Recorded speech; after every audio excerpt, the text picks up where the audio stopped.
মৰিয়ে থাকিমে মই তোমাক নাপাহলে, নিদিলেও নালাগে মোক মৰম তোমাৰে।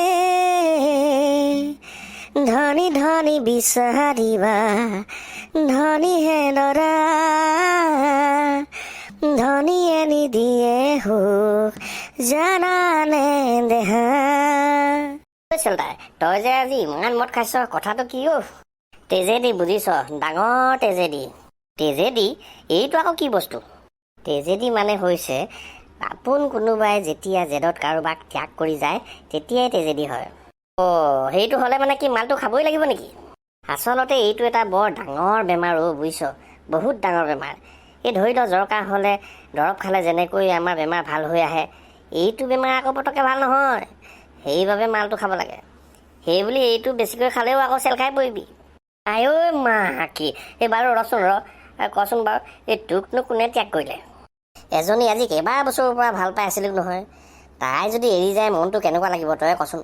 সেইকাৰণে আজি চোততে মাৰি দিছোঁ, জে মা মহাকালী। তই যে নিজকে ইমান কষ্ট দি আছে, সেই তাইতো আৰামত চাগে বস্তি মাৰি আছেগৈ। বেছিকৈ নকবিচোন, বুকুখন একেবাৰে ফাটি জাং কৰে। কিমান বস্তু দিলোঁ, কিমান ৰিচাৰ্জ কৰি দিলোঁ, তথাপিও তাই মোক ডিলিট কৰি দিলে। আচলতে তোৰ জেংখন লাগিল কেনেকৈ? নকবি আৰু, এইবোৰ বহুত কথা, বেলেগকো ক'ব নোৱাৰোঁ। কুকুৰাই উমনি লোৱাৰ দৰে পেটত লৈ মৰিব লাগিব যেন পাইছোঁ। চেল তাই এনেকৈ কথাবোৰ যদি তই পেটত লৈ থাক নহয়, এদিন তই নিজেই চেল খাই যাবি বুজিছ। শুন তেন্তে, মানে কথাটো হ'ল কি, মই কালি ৰাতিপুৱাই তাইক ফোন কৰি লওঁ। তাৰপিছত তাইক ক'লোঁ, হাই ডাৰ্লিং কি কৰিছা? তাই আকৌ মোক ক'লে, কোনে কৈছে? মই বোলো ইমান যে ভাও দেখাইছা, খং উঠিছে ন, সেইকাৰণে চিনি নোপোৱা এক্টিং কৰিছা হয় নাই? তাৰপিছত কি হ'ল? তাৰপিছত কি হ'ব আৰু, তাইক মনটো ভাল লগাবলৈ বুলি আই লাভ ইউ কৈ দিলোঁ। আই লাভ ইউ বুলি কৈ দিয়াৰ পিছত বহুত দেৰি মাত বোল নাই, মোৰো টেমাটো বেয়া হৈ গৈছে নহয়।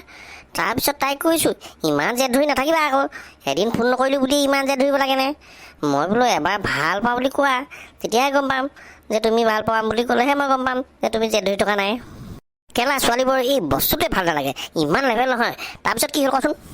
লাষ্টততো এটাই উপায় থাকিলগৈ, সেই কেঁচুৱাই মাকৰ গাখীৰ খোৱা নিচিনাকৈ ময়ো চপককৈ খাই দিলোঁ আৰু তাইৰ মনটো ভাল লাগক বুলি।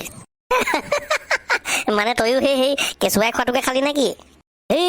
ফোনত মৰম লগাকৈ চুমা কেইটামান খালোঁ আকৌ। তাৰপিছত তাই খুব চিঞৰি চিঞৰি হাঁহিলে। মই বোলো মাল এইবাৰ লাইনত আহি গ'ল। বহুত দেৰি জোৰ কৰাৰ পিছত যেনিবা তাই মোক আই লাভ ইউ বুলি ক'লে। তেন্তে তই ইমান দুখ কৰিবলগীয়া কি কথা আছে? মাল অ'কে, কেছটোতো তাতেই জগৰ লাগিল। মই আই লাভ ইউ বুলিও ক'লোঁ, চুমা কেইটামানো খাই দিলোঁ। মইতো নাজানো ফোনটো মাকে ধৰি আছে বুলি। পিছত সিহঁতৰ ঘৰত তয়া ময়া যুদ্ধ, মই একেবাৰে চেল খাই গ'লোঁ। তেন্তে দহটো মত মাকৰ গাত ভুল আছে, মাকে জানি শুনি সেইটো কৰিব নালাগে নহয়। এতিয়া পিছত তই কি কৰিম বুলি ভাবিছ? কৰিবলৈ আৰু কিডাল আছে, এতিয়া খাব লাগে আৰু মৰিব লাগে আৰু, তাৰ বাহিৰত একো কাম নাই। তই আকৌ কেলৈ মৰিবি? মৰিলে সিহঁতি মৰক আকৌ। তই এটা কাম কৰ বুজিছ, তই মাককে উঠাই দে। হাৰামজাদা, এই মাল তই খাইছনে মই খাইছোঁ? মোক ছেকেণ্ড হেণ্ড মাল নুঠাই বুজিছ। তেন্তে কাম এটা কৰ, কনকৰ জীয়েককে চাই আহোঁগৈ বোলৈ, তাই অকণমান তোৰ লগত মিলিব। দেখাত ধুনীয়া হয় নাই আকৌ, মই আকৌ এলা পিছা ছোৱালী পচন্দ নকৰোঁ। দেখাত হাই লাখ লক্ষীৰ দৰে, পচন্দ নোহোৱাৰ কথাই নাই। লক্ষী মানে আকৌ সেই ভদাই ঘৰৰ লক্ষীৰ নিচিনা নি আকৌ? নহয়, একেবাৰে স্বৰ্গৰ লক্ষীৰ দৰে। পিছে ইয়াতো কেছ এটা আছে। এই লক্ষী আকৌ কি আছিল লাল?